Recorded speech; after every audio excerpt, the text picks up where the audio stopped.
প্রিয়জনদের সঙ্গে ঈদের আনন্দ ভাগাভাগি করতে বাড়ি ছুটছেন উত্তরাঞ্চলের মানুষ। ঘরমুখো মানুষ যাতে নির্বিঘ্নে বাড়ি ফিরতে পারেন সেজন্য যমুনা সেতু পশ্চিম সংযোগ সড়কে জেলা ও হাইওয়ে পুলিশের সঙ্গে দায়িত্ব পালন করছেন সেনাবাহিনী। এতে কোনো রকম যানজট ও ভোগান্তি ছাড়াই গন্তব্যে ফিরছেন মানুষ।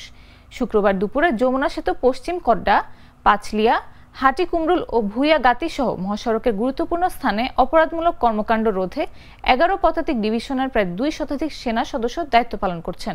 সিরাজগঞ্জ আর্মি ক্যাম্পের অধিনায়ক লেফটেন্যান্ট কর্নেল জুনায়েদ বিন কবির জাগো নিউজকে বলেন, মহাসড়কে অতিরিক্ত যানবাহনের চাপ ও ঈদযাত্রা নির্বিঘ্ন করতে সড়কে ২ শতাধিক সেনা সদস্য রাত দিন দায়িত্ব পালন করছেন।